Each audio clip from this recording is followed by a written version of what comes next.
In today's episode, Michael asks, I get dozens of cold outreach link requests a day that are clearly templates or automated. Does this tactic actually work? Yeah, we all do. Cold outreach link requests, and they're templates that say like, hey, owner of ChristopherSPenn.com, I noticed that you write about marketing. Please link to my marketing article, 44 Ways to Ruin Your Reputation with Cold Outreach Link Requests.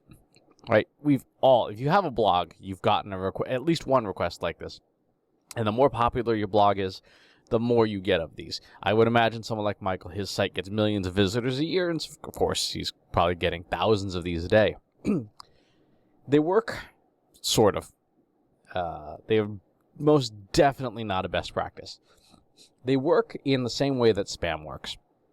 A small percentage of people do respond positively. Typically lower quality sites.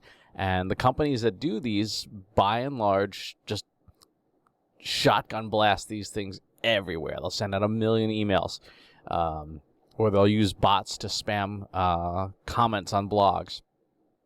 As a whole, the technique is efficient. It is not particularly effective.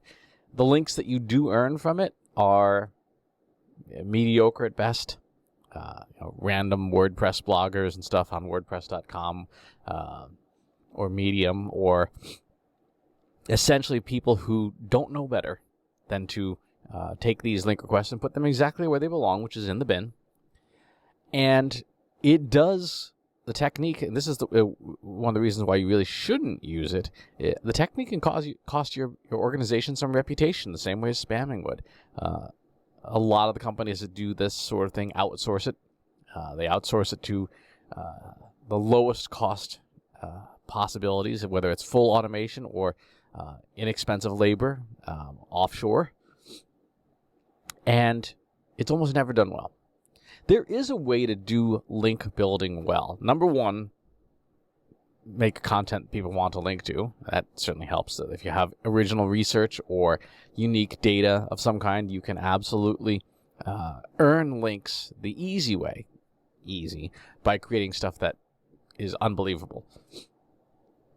That would be the best practice choice by far. And you can do individual outreach to people, but you have to do two things first. Number one, you have to do your homework. If you're going to ask someone to link to your blog post, show that you read their blog post in its entirety and you understand the context of your request, and the context of your request is appropriate. If you are reaching out to a marketing blog and saying, hey, would you link to my body wash website? No, there's no fit there. There's no relationship. There's no context. It's just clearly a random commercial pitch, and that's going to get disposed of. And two, build the relationship first. This is something that drives me nuts about a lot of public relations folks as well, who are also sending out random cold pitches. There's no relationship.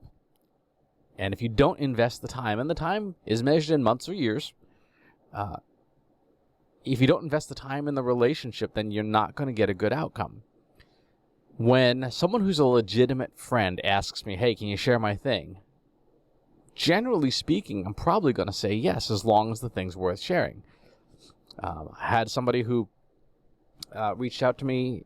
He reached out a couple days ago, but I've known him for a decade, and he's like, hey, would you be willing to contribute to this thing in some way? And I read it, and I gave him some feedback, and I said, yeah, when it's time, let me know, and I'll share it out for you. He has invested the time in building that relationship so that the ask is not cold. This is what separates a good link builder from a bad one, a good PR person from a bad one, a good influencer marketing person from a bad one. They invest the time to build those relationships, and they do it over a long period of time so that there's an actual human connection. And then it's like banking. I hesitate to use the analogy because it is kind of tacky to think of these kinds of professional relationships as like keeping score, but it's a good analogy in that if you don't deposit money in the bank, there is nothing to withdraw from it. Right? You cannot withdraw from an empty bank account. in the same way, a relationship, if you don't invest in the relationship, you cannot withdraw from it. You cannot ask anything of it because you didn't give anything to it. And there's a concept, I think from BNI originally, called giver's gain. You give first without expectation just to build the relationship. And then at some point, you know you will have to ask for something at some point. But at some point down the road, you earn the right to make that ask. And that's true with outreach as well. So this begs the question, well, how can you invest in, thousands of relationships? You can't.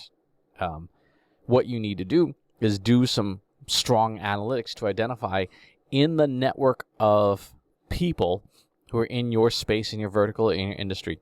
Do an actual influencer map, an influencer graph, using data to identify the 2 or 3 or 4 super nodes within your network that are the hubs of every conversation, or the majority of conversations. A great way to do this would be to take, for example, social media content from like the 5 or 10 conferences in your industry, or look at the academic papers published in your industry and create a network map that says these are the people who everybody talks about, everybody references, and those 5 people, that's where you start your relationship building. Right, so that you're focusing on the hub, because once the hub gets a piece of information, it can then spread it to its network of first and secondary connections, and you will get exponential returns on your effort from that if you approach it smartly that way. That's how you do it, right? When somebody like in our industry, like Jay Bear, when he publishes a blog post with our content in it, we see it show up everywhere. We see links show up everywhere. He is a super node within the network, and so that's somebody that we would want to maintain a relationship for professional reasons. There's some nice personal reasons too. He's an amazing human being, but that's how you do it. So, cold outreach link requests, not the best practice. Do warm outreach link requests, and the very best of all is do a collaboration with somebody that you have that relationship with. And again, you will create amazing stuff. I did some work with Agorapulse recently. We did the Social Success Summit. It was one of the biggest prospect and lead generators of the year. I did a piece with Talkwalker, with Alban Flamant over at Talkwalker. Again, did some tremendous stuff there. I have some things coming soon. All relationship-based. So that's the way to do it. Build the relationship, build together, and you will build the links, and the links will be high quality from reputable places that will boost your SEO. So, as always, please leave your comments in the comments box below. Subscribe to the YouTube channel and the newsletter. I'll talk to you soon. Take care. Want help solving your company's data, analytics, and digital marketing problems? Visit trustinsights.ai today and let us know how we can help you.